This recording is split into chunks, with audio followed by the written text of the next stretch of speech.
Welcome to the Besties with Breasties podcast. Sarah Hall here. I am a certified health and wellness coach, athletic trainer, mom, and breast cancer survivor.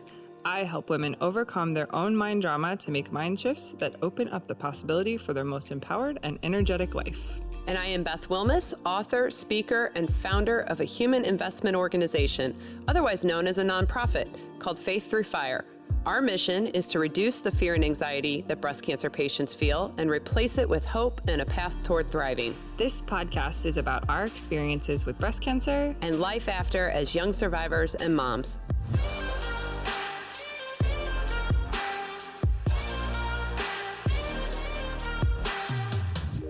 The things that we just get excited about. I know. Literally have butterflies now. I'm so about I'm riding a little organization. high. Hold About on a second. organization. Yeah. Oh my gosh, you ain't right. I am okay with that. Yeah, I love it that you and Anna love organization so much. Yeah. I stay organized because I have to.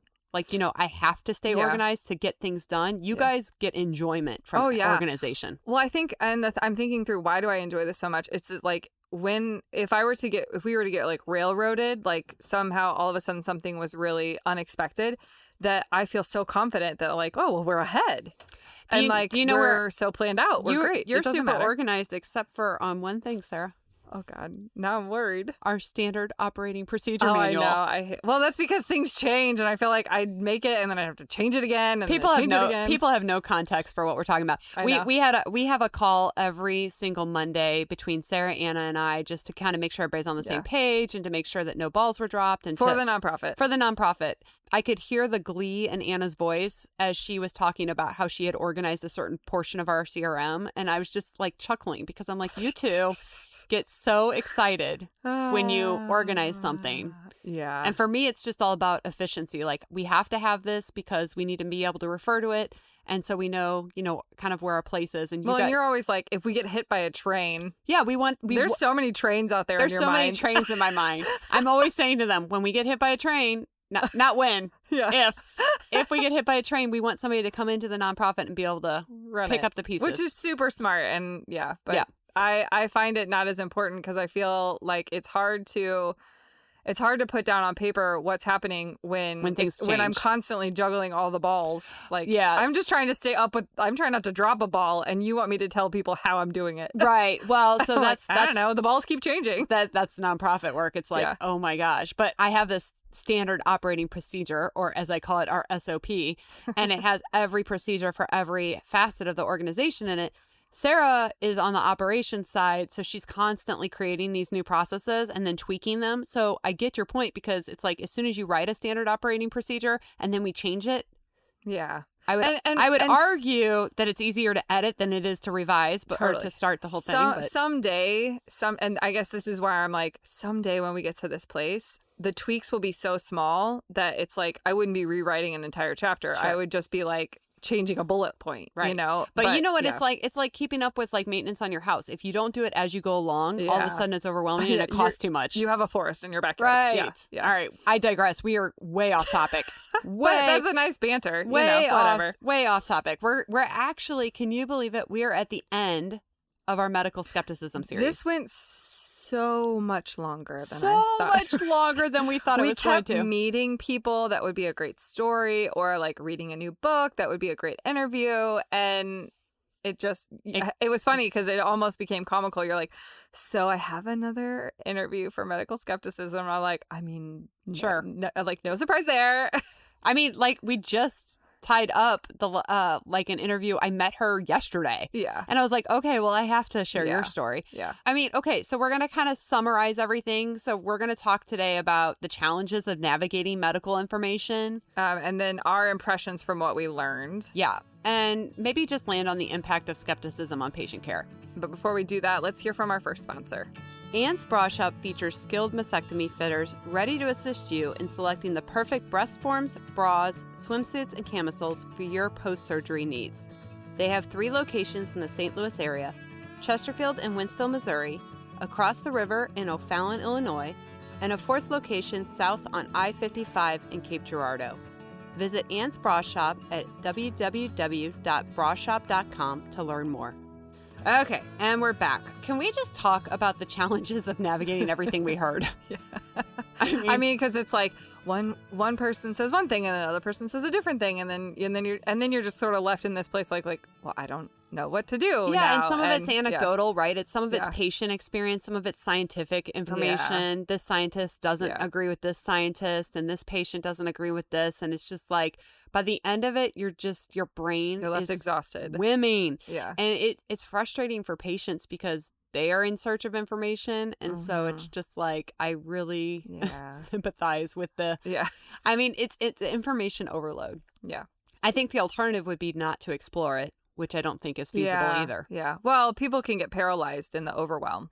Life is already overwhelming, and now you're going to explore, what you can implement to reduce recurrence or to be healthier or whatever. And when you sort of start diving into it, you're just like paralyzed by the amount that's out there. So there's also like a lot of complexity to like some of the things that we learned. Like it's not a lay person's language. Yeah. So when you hear this stuff, I think it can be a little bit hard to decipher it and what it means. I mean, I feel like these scientists in particular, like these PhDs, they have their own language. Yeah. Do you think it's better, though, to take action, like to just move forward and take unaction? Or would it be better to take no action?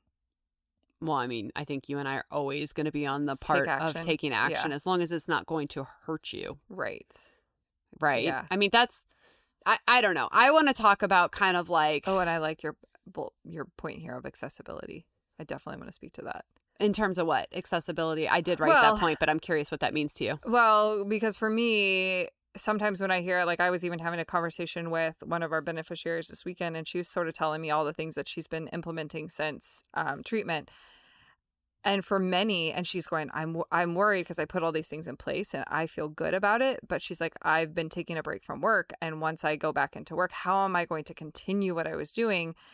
And then also be working, just that's going to stretch her time thin, and then already stretches your finances thin. And I think for some people, when you're here, like eat organic, go try to get a sweat in, get movement in, that means join a gym. Like sometimes it can sort of mean dollar signs. Sometimes it can mean like it's a really big stress on your time. So accessibility, I mean, I think when you think of that, like I think of many things that you add in cost a lot of money or cost a lot of time. You took accessibility to a different place than I was thinking of it. I was thinking of it as like there's not a lot of attention given to things outside the quote unquote standard of care. Gotcha. So like I don't think a lot of patients knew, for example, before we did this series about fasting mimicking diets. Sure. Or you know what I mean? Or cancer as a metabolic versus genetic disease. Yeah. You're not going to get that when you Google it. You're not going to get it if you look up the American Cancer Society or, one of those other big organizations. Like, you will not see that. Yeah. And so for me, accessibility is that what appealed to me about this Medical Skepticism series is let's talk about the things that maybe A, nobody's ever talking about, or B, just validating patient stories, because we had a lot of patient stories too. Yeah, and just knowing what's to be trusted and what's not. I mean, that's the problem with medical skepticism is that you don't know. Yeah. And I don't know that you and I can definitively say this is, we have our impressions, right, which we're going to get into. Yeah. Before we do that, before we kind of talk about our impressions and what stood out to us in the series, do you want to do Boobs in the News? Let's do it. Okay. Boobs in the News is a fun segment where we read funny tweets by real people or ridiculous news stories. Boobs in the news, boobs in the news, boobs in the news. This is odd news. You ready? Uh-huh. Odd news. Man balances running lawnmower on his chin for 9 minutes. No. 9 minutes and 17 seconds. This has bad news bears written all over it. It says... This is on April 15th. So it says, an Idaho man balanced a running lawnmower on his chin for 9 minutes, 17 seconds to break the Guinness World Record. I love that there's a record for this. Wait, how do you know this is something that you would like to work for? That's what I'm saying. And he practiced for this. David Rush, who is on a quest to hold the most concurrent Guinness World Records titles, I cannot speak today, previously attempted the record about 4 years ago, but his time of 3 minutes 52 seconds was disqualified because his lawnmower did not have a bag on it. Wow. Why didn't they tell him before he got started? Yeah. That's mean. Or maybe he was just like, I'm going to give this a try. Okay. And then he did and it. In the meantime, the record was increased to 7 minutes 2 seconds by a fellow serial record breaker So this guy does it. He gets disqualified. And in the meantime, somebody else breaks the record. Why are there records like this? I know. This is why. Okay, so What? here's the thing. Okay, it says the record brought Rush's total concurrent titles to 165. This is what they're doing. Oh, they're they going just to look up they something look up the silly. records and they are like, I'm going to break that, and then it becomes a hobby for them. Yeah. That is I interesting. can think of about a million other hobbies. I know, a million other ways to use your time, but here's the argument I'm going to make as to why this man is not a boob. So he's not a boob? He's not a boob. Putting a running lawnmower on your chin? How Here's is this not like just chopped his body up? because he's doing it by the handle, you goober. He's got the handle on his chin, not the actual blades. Oh. I'm like thinking he's got like the wheel on his chin. No, I don't think so. I mean, I could look up the video. They have a video here, but my guess is that it's the handle and it just happens to be running. But that would be hard because then the heavy part is on It's the top. I mean, you don't think that's the case? I mean, okay, folks, we are going to look into this. I know. We're going to like figure it out. Wow. Here's why I'm going to say he's not a boob. I have been doing research lately, and this might fit in nicely with our recurrence series that we're going into, preventing recurrence or disease progression. We as a society have lost the ability to play. Yeah. And play is defined as something you do for pure amusement, has no purpose other than it's just fun for you. Gosh, and I struggle with this. I know. And I think I make a note. Everything has a purpose. Make a note, because we'll do an episode on play. But I take notice when I see grown adults doing ridiculous things. And I think this guy is not a boob because he is participating in play. That's my stance. Okay. Gosh, it's a dangerous play, but sure. I mean, there's people that skydive and do all kinds of things. Yeah, that's true. I This guess man that's just play. has a And I venture to think that he's also not necessarily doing it because he's always wanted to balance a lawnmower, but it's about the notoriety of breaking another record. Yeah, 100%. Yeah. I think it's funny Hmm. that this has become his obsession. I want to interview his loved ones and be like, is this super annoying to live with? Like, hey, Val, I'm going out. I got to work on my lawnmower skills. She's like, will you do the yard while you're out there? Right. You know that he's making somebody annoyed, like, by my doing all this effort on gosh. these things. Yeah, that's silly. Yeah. It's play, Sarah. It is play. It's play. My husband is actually much better at play. Yeah. My brain is always just like, I have free moments instead of doing something like that's purely, even in the moments where I'm like, this is self-care, I'm thinking this is something for me and this is what the benefit and this is what I'm getting out of it. So maybe I should change my brain to be like, I have a moment I should engage in play where it's like the goal is to just play. So do you not have anything like that currently? I mean, that I think that I just, you know what? Okay, this is going to sound so silly. The thing that I love to do, I'm going to sound like such a nerd. I almost don't even want to share it. I'm going to now be the boob. What? I love to put on music and clean my house, but in a very specific way. That's not play. I know this is not going to sound like play, but like I like to, this is why I'm going to sound like a nerd. I don't even want to say it. Say it. Now you've gone down this rabbit hole. You have to say it. Okay. I like to sort of let my ADD take over. Okay. And then like I always start in the laundry room. And then if I see something in the laundry room that should go somewhere else, I take it somewhere else. And then I end up letting myself get distracted by whatever is in that room that needs to get done too.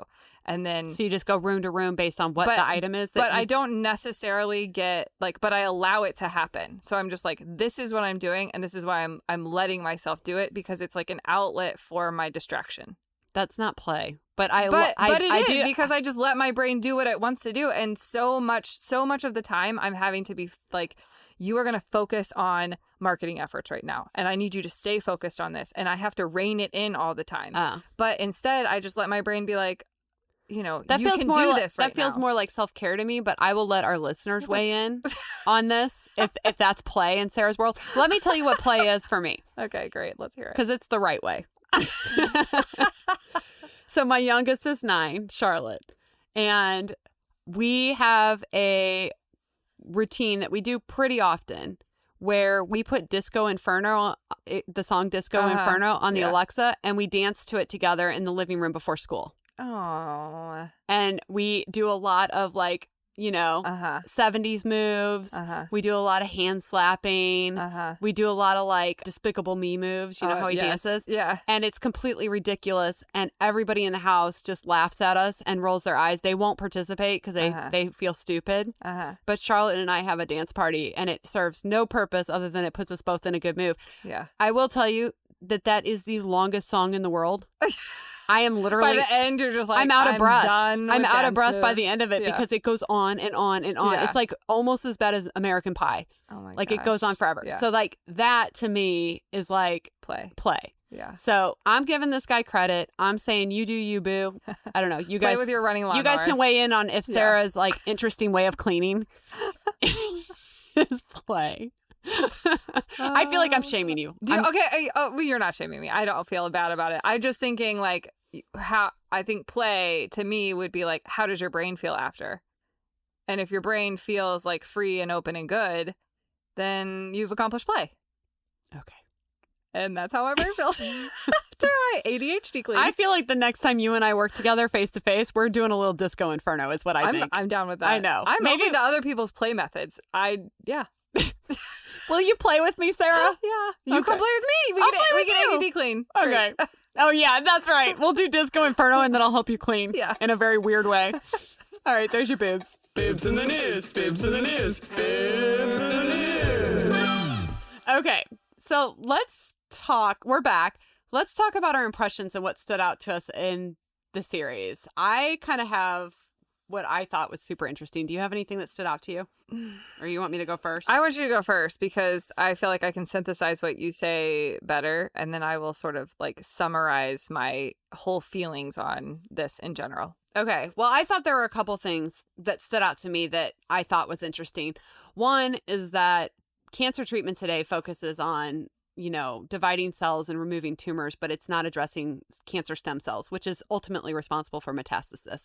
I didn't realize that. I didn't either. That was new learning for me and very eye-opening. Very eye-opening. So that's not even a medical skepticism thing. That's like just reality. Right. I find that really interesting that current cancer care doesn't address that. Yeah. And so I would argue that the lifestyle modifications that you and I advocate for are even more critical. Yeah.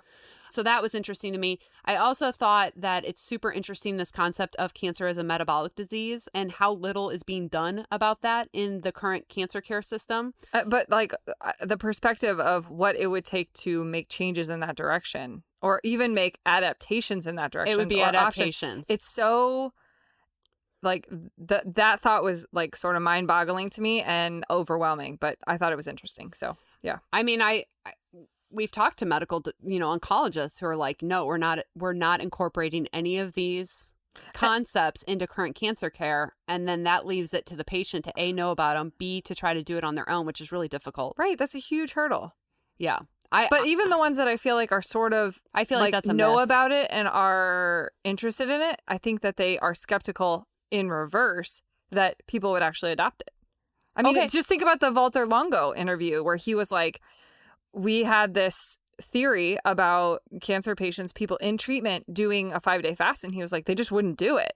Sure. And so I think that that same thing could be applied to, here we're going to tell you about these lifestyle modifications and people just being like, no, it's too hard. It's too hard.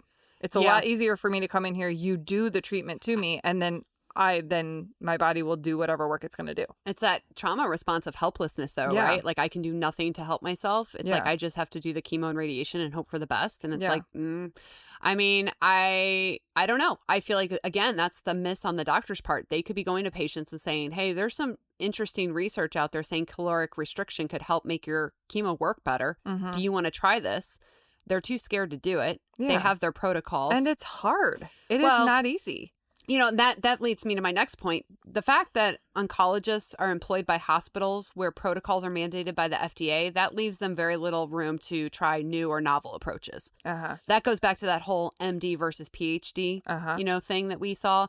And I think that's a miss. I think that's, if it's not going to hurt the patient, Why not incorporate some of these things and see how your patients do? Right. They just don't operate in a system that allows for that a lot of times. Even if they gave them it could be as simple as them compiling the information, giving it to their patients in a booklet. Like, here are some alternative things that might make treatment better for you. You can take or leave whatever of this feels like it lands appropriately. And then now you've not only empowered the patient, but they'll never do it. I know. They'll never do it. It's kind of like, the other thing that I thought was really interesting is some of our guests shed light on the fact that there's a lot of generic drugs out there that have shown to be, to have anti-cancer effects. The off-label uses? Yeah, the off-label uses. And none of those are really being incorporated. Mm-hmm. So the Pepsid and something else. Is it Pepsid? I don't think it was Pepsid. No, it was... Pepsid's an antacid, and those are not good. There was one for... There were statins. No, I know there was the statins one, but I feel like I remember when I was going through it, somebody was like, if you... I don't remember what it was for. It was it was an allergy medication and something else. Oh, Claritin? Claritin and what? For the bone pain. Bone pain, yeah. I mean, that's an off-label use. Yeah, but that's the only drug that they offer. Like the statins for lowering cancer recurrence or disease progression. Some of these other drugs have been on the market forever. Even we've had scientists say that the dewormers actually seem to do something. Yeah. And we've heard anecdotally from patients that they take them on their own. Yeah. And they feel like it works to slow the progression of their disease, which is usually the people that are on dewormers are stage 4 patients who feel like they don't, why not? They have no other options. Why not, right? Yeah. But I think it's interesting that that's not a conversation being had, and doctors, I think, are just too scared to actually practice medicine, or they're restricted by the system and they can't. Yeah. I will say this, that my impressions from talking to these patients is that most patients who try to go natural fail. But my impression is not that you can't have success with natural treatments. I think it's that people try a little something, they dabble. And then they go to something else and they dabble, and they go to something else and they dabble, and they don't have a full lifestyle modification or a protocol that they feel is scientifically based. It seems like the people who have had the most success with natural healing is people who do a ton of scientific research. Yeah. And it's really trial and error for them. They kind of play around, but then they stick to a very strict protocol. Yeah. And I think that would be very, very hard for the average patient to do without a doctor overseeing it. And no doctor is going to oversee that. And it takes a lot of bravery for you also, especially if you're sort of in the stage 4 sphere, is that you've got to try something, see if it works. First you have to take the time to try something, see if it works, and then do scans or whatever, see how you feel. And you might not be having a lot of time to see if that stuff works. But this is how I feel about lifestyle modifications in general, is that, and maybe this will probably come up and you ask my thoughts about the whole series in general.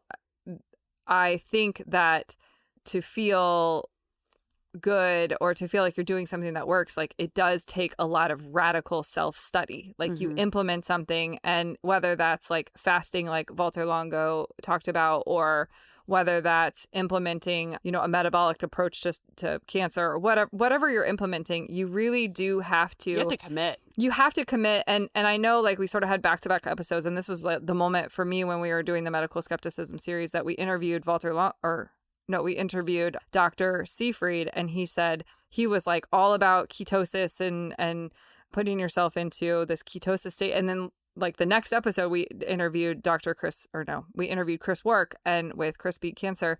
And he's talking about keto doesn't work. Keto doesn't work. But you need a plant-based everything. But he was referring to keto as in the modern interpretation of keto, whereas Seafried was saying ketosis is anything that gets your body into that GKI. Right. And I think that's what was confusing. But I think it can be overwhelming to sort of synthesize all that information, because you're just well, which one is right for me? And I think that from a patient perspective, one, you have to learn so much about the body, but then you have to just try it.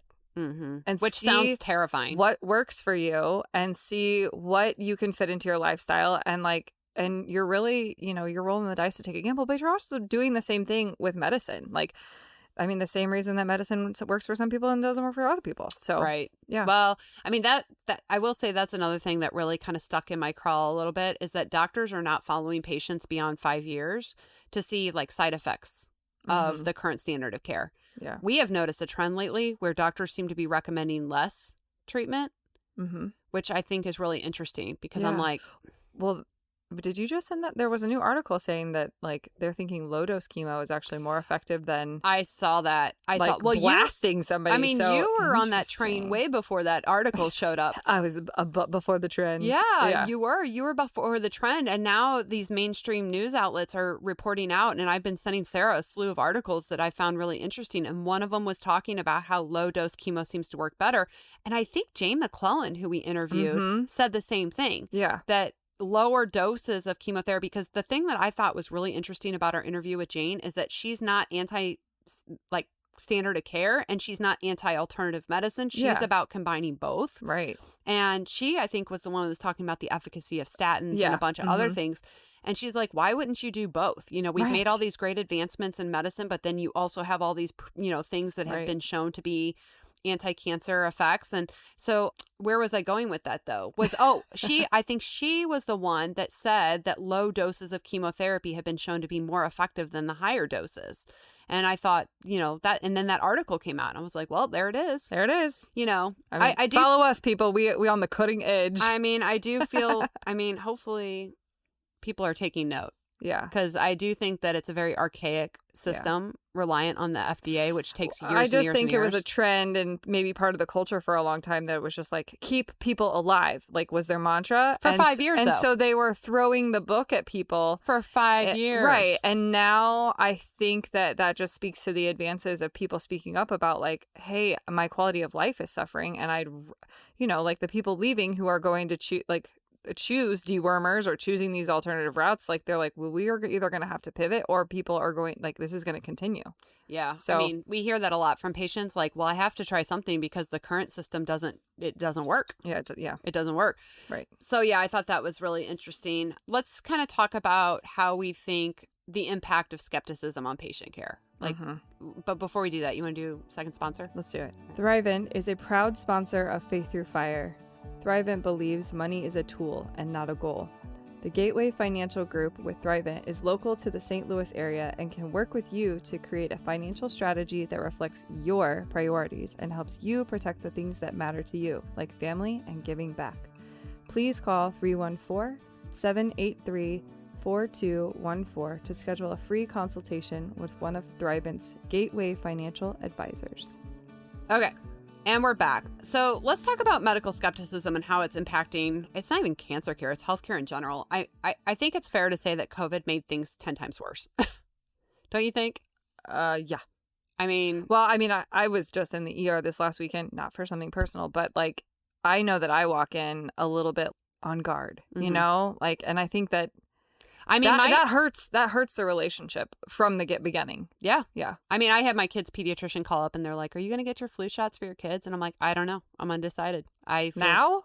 We're going into the summer. No, this is like, oh, okay. Got it. like, yeah, but they were calling to like say, you know, and they're like, you know, are you going to get your kids the flu shot? And I had gotten the kids flu shots and myself flu shots every year for like my entire life. And I was just like, I don't know.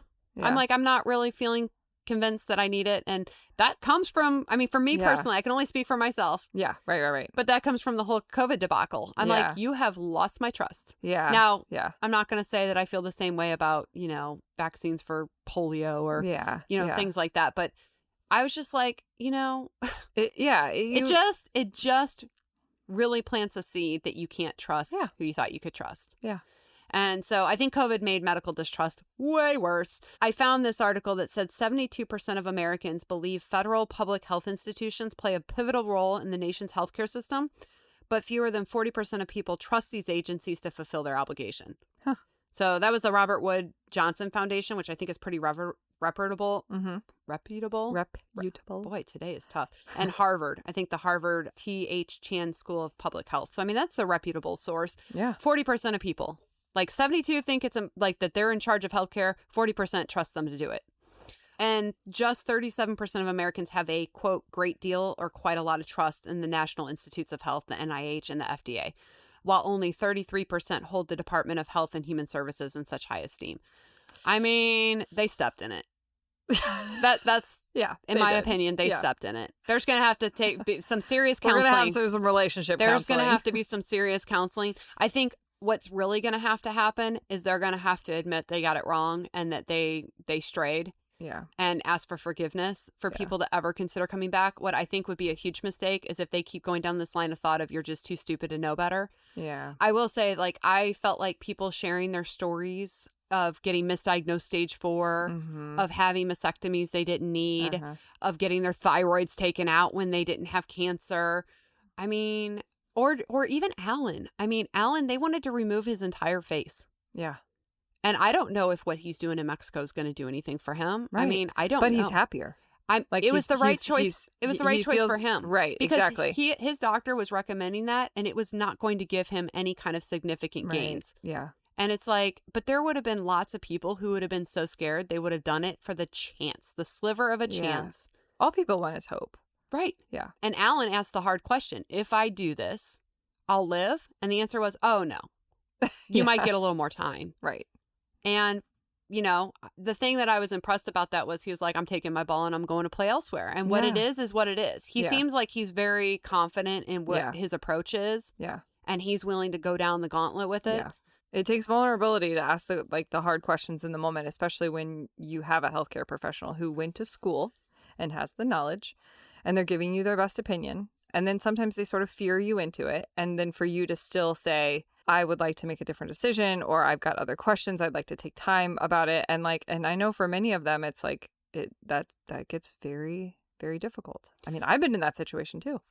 Just to be able to pump the brakes and be able to make a decision that feels right for you. I think it's really tough because doctors don't want to be in the position to extinguish all hope. Yeah. And patients will get mad if they try to do that. And at the same time, they're withholding the reals of what your options are or what treatment's going to do. You know, I mean, somebody said it in one of the podcasts, like if you asked your doctor, like, okay, you want to do surgery, chemo, and radiation, great. What do we do about the stem cells? And the doctor's like, oh, you know about that?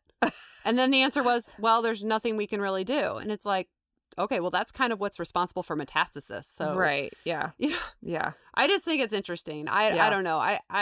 I'd be curious, like, do you have any final thoughts about our medical skepticism series or like what we want people to know about it? No, I think we wanted to give a voice. Yeah.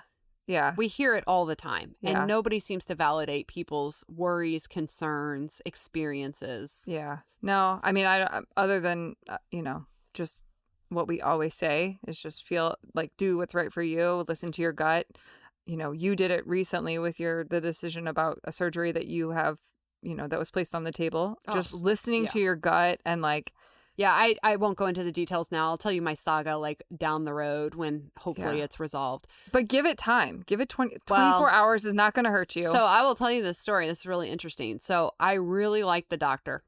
Very charismatic, very thorough. I liked him. And he was like, you need this surgery.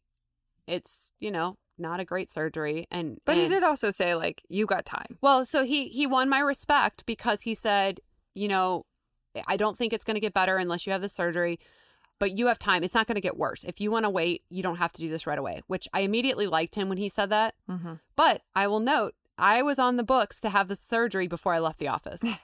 So I was like, I mean, I respected the fact that he said I didn't have to. And then he said, well, just let's put you on the schedule and you can always cancel. Yeah. Which I thought, good for you, hospital. You've trained them right? Yeah. Don't let them leave before they're scheduled for their next procedure. Sure. And I was like, the idea of resolving this issue, which has been bothering me now for a year and a half, is really appealing. I just want to get on with my life. I just want to move on. And so at first I thought, yes, he's promising this won't get any worse and he can fix this situation for me. I'm doing this.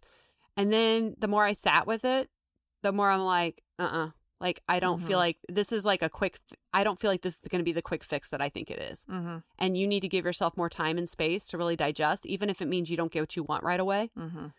And I think that would be my encouragement to people is that some of the reasons you were like, it would be nice to have this done before I go boating this summer, or it would be nice so that I'm not dealing with recovery while I'm trying to camp with my kids and enjoy my summer. Like that's not always necessarily the reason to make a decision. No, I just want it to be over. I'm 8 years post-diagnosis. I'm still dealing with stuff. I just want to move on with my life. And it's really hard to pump the brakes and say, I'm going to give this more time and thought just because you want the easy win. But we've seen enough, and I've seen enough to know that just because they say it's possible doesn't mean it'll happen. Right. So, I think I will say that's another takeaway I took from this medical skepticism series is that you do have more time to think through things than you think you do. So if there's one encouragement, I would just say if you're a research person, research. And if you're somebody that's like me, that's avoidance prone because you're scared and because you don't want to look at something scary until it's your situation, I feel you. I am the same exact way. Look what's under the hood, even if the hood is smoking. I think the key is, I wish I would have looked under the hood a little bit more. I think the key is, if you can't do it, get somebody else to advocate on your behalf. Mm-hmm. I think that would have been helpful for me. Mm-hmm. But as far as medical skepticism, I think we just hope you guys feel validated and that it gives you some thoughts that maybe you didn't otherwise consider. Yeah. But ultimately, that's that. That's that. That's a wrap. That's a wrap. I'm sure we're going to meet somebody tomorrow that we're going to wish we would have shared their story. I mean, we'll find another place to plug them in. Yeah. People's stories are so dynamic. I feel like they could fit in multiple categories for this podcast. All right, we're on to our next series, which is what? Preventing recurrence. Or disease progression. Until next time, guys. See ya. Bye. Thank you for being a listener of the Besties with Breasties podcast. If this podcast had a positive impact on your journey, leave us a review or consider becoming a supporter. You can donate with the link in the show notes or at faiththroughfire.org. This episode was hosted by Sarah Hall and Beth Wilmus, audio and production edits by Innovative Frequencies.